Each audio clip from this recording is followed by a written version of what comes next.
दोस्तों, पूरे इतिहास में सबसे ज़्यादा टॉर्चर सहने वाला एकमात्र धर्म रहा है क्रिश्चियनिटी।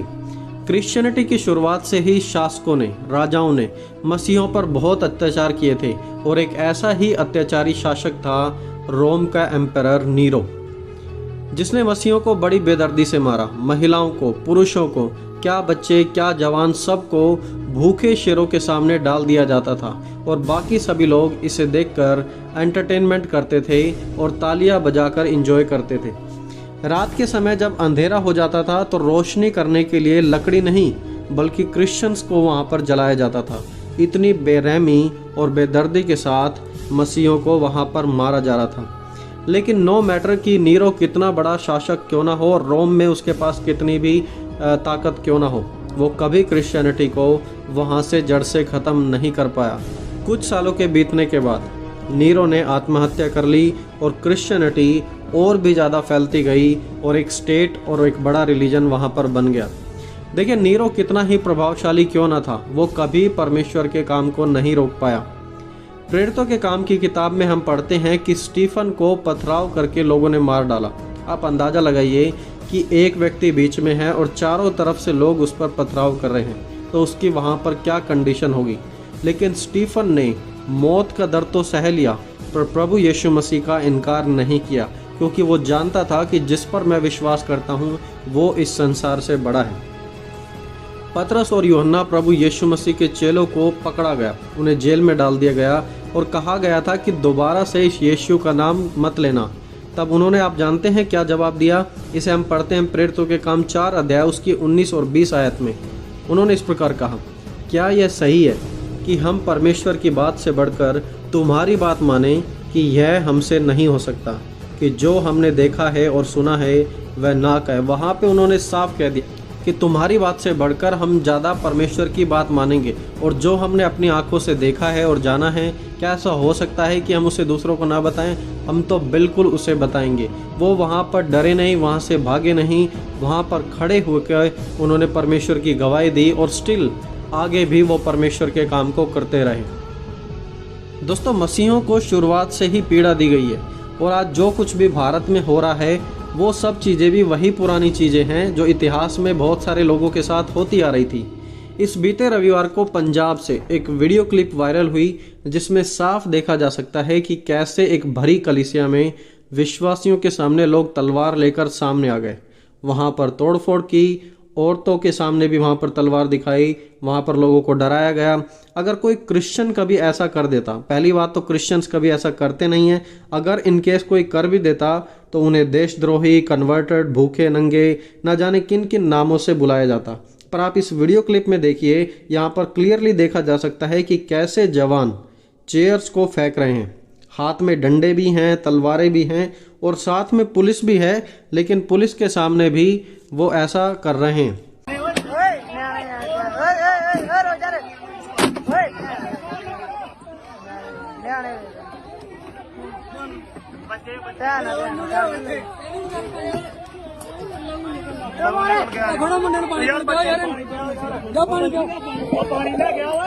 जब कभी ऐसी घटनाएं होती हैं तो प्रभु यीशु मसीह के वचन दोस्तों हमेशा हमें याद रखने चाहिए, और जब ऐसी घटनाएं होती हैं तो वो वचन बिल्कुल जीवित हो जाते हैं और अपने लोगों से बातचीत करने लगते हैं। जैसा हम पढ़ते हैं यूहन्ना 16 अध्याय उसकी 1 से 4 आयत में, वहां पर इस प्रकार लिखा है, ये बातें मैंने तुमसे इसलिए कही हैं कि तुम ठोकर ना खाओ। वे तुम्हें आराधनालयों में से निकाल देंगे, वरन वह समय आता है कि जो कोई तुम्हें मार डालेगा वह समझेगा कि मैं परमेश्वर की सेवा करता हूँ। ऐसा वह इसलिए करेंगे कि उन्होंने ना तो पिता को जाना और ना वे मुझे जानते हैं, परंतु ये बातें इसलिए तुमसे कही कि जब इनका समय आए तो तुम्हें याद आ जाए कि मैंने तुमसे ये सब कुछ पहले ही कह दिया था।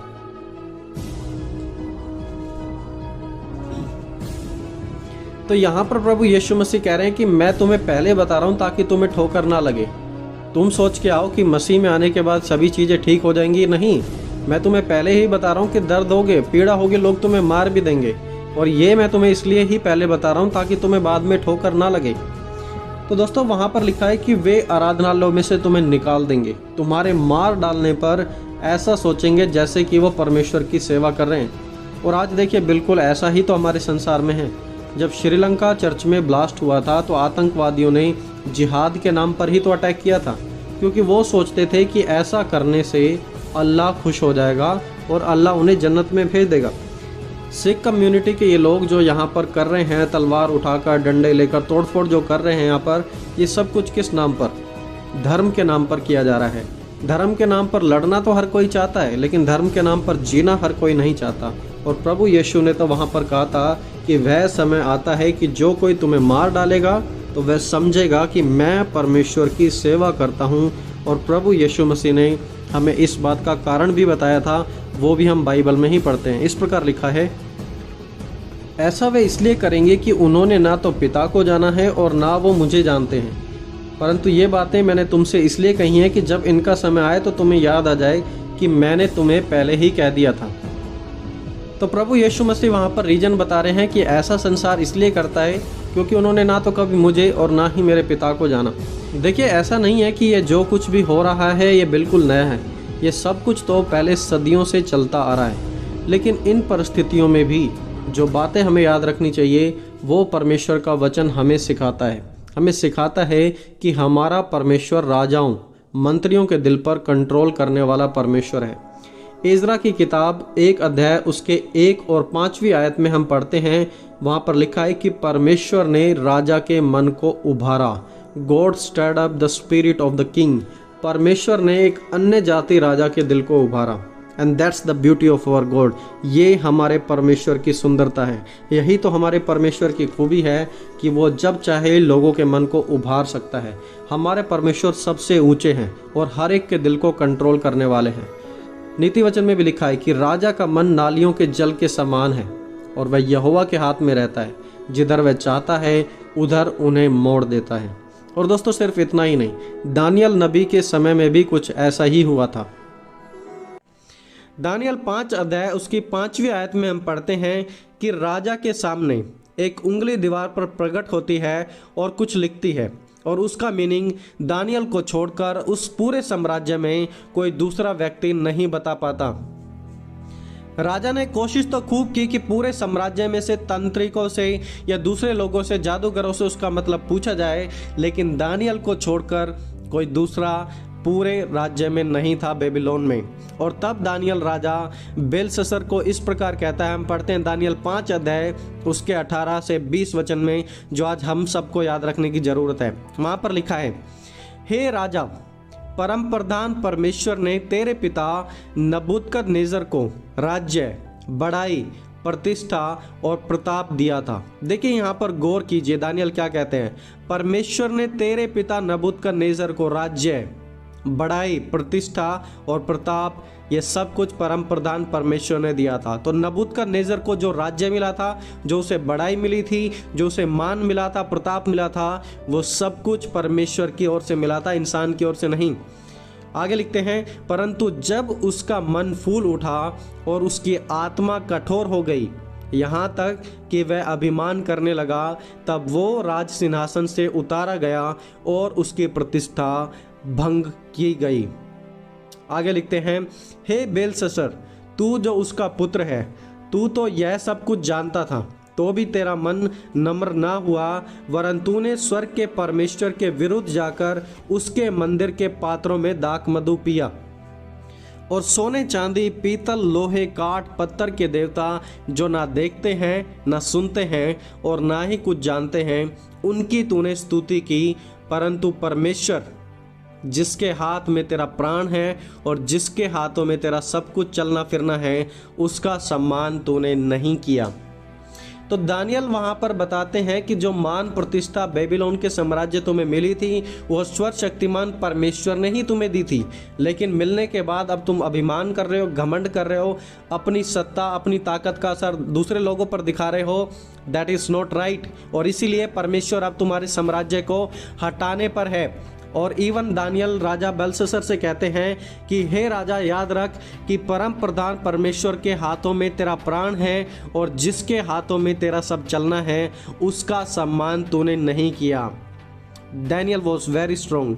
बड़े पावरफुल तरीके से दानियल ने कहा, परमेश्वर जिसके हाथों में तेरा प्राण है और जिसके हाथों में तेरा सब कुछ चलना है।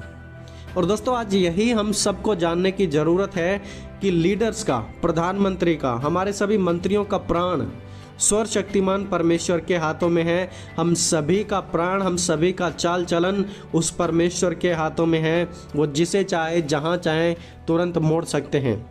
और फिर दानियल कहता है कि उस दीवार पर लिखी हुई राइटिंग का मतलब है, मैंने तुझको तराजू में तोला और तुझे हल्का पाया। दोस्तों परमेश्वर अगुओं को अपने न्याय के तराजू में तोलेगा और परमेश्वर हर एक का न्याय करेगा। परमेश्वर यदि किसी को सत्ता में लाना जानते हैं, ला सकते हैं, तो परमेश्वर उन्हें हटाना भी जानते हैं। जब परमेश्वर ने बड़े से बड़े राजा बेलशस्सर को, नबूकदनेस्सर को हटा दिया, तो परमेश्वर किसी भी मंत्री को, किसी भी प्रधानमंत्री को हटा सकते हैं और परमेश्वर अपने लोगों की रक्षा कर सकते हैं। ये आज हम सभी मसीहों को समझना है। तो दोस्तों आज जो भी हो रहा है, मसीह भाई बहनों, उसे देखकर घबराए ना, उसे देखकर डरे ना। याद रखें, इन मंत्रियों का चलना फिरना, इनका प्राण, सब कुछ हमारे परमेश्वर के हाथ में है। वो धूली से उठाकर राजा बनाना जानते हैं, तो राजा के पद से धूली में मिलाना भी जानते हैं। ऐसा नहीं है कि पंजाब में इस अटैक का विरोध नहीं किया जा रहा, विरोध कर रहे हैं लोग और विरोध करना भी चाहिए, क्योंकि इंडिया एक सेकुलर कंट्री है और हर कोई अपने धर्म के बारे में प्रचार कर सकता है और अपनी आराधना कर सकते हैं। लेकिन यहाँ पर तो बात प्रचार की भी नहीं थी, सीधा घुसकर वहाँ पर अटैक किया है। और दूसरी बात एक और है दोस्तों कि हमारे लोगों के बीच में यूनिटी की बहुत ज़्यादा ज़रूरत है। यदि हम सभी लोग मिलकर, सारे मसीह मिलकर इन चीज़ों का सामना करेंगे, आवाज़ उठाएंगे, तो सचमुच हमें एक जवाब भी मिलेगा। इसलिए आज जो कुछ भी हो रहा है उसे देखकर निराश ना हो, हताश ना हो। बाइबल कहती हैं, यदि तुम उसके नाम के कारण सताए जाते हो तो महिमा का आत्मा तुम पर छाया रहता है। और दोस्तों इसीलिए आज हमें परमेश्वर से प्रार्थना करने की भी ज़रूरत है कि परमेश्वर इन मुश्किल दिनों में हमारे मसीह भाई बहनों के संग और साथ रहे, हमें हिम्मत दे और परमेश्वर की आत्मा जो सताव के समय महिमा छाए रहे हमारे जीवनों पर। है ना दोस्तों, आई होप कि परमेश्वर आप सभी से बात करेंगे, आप सभी को हिम्मत देंगे, इसलिए परमेश्वर में हमेशा बने रहें।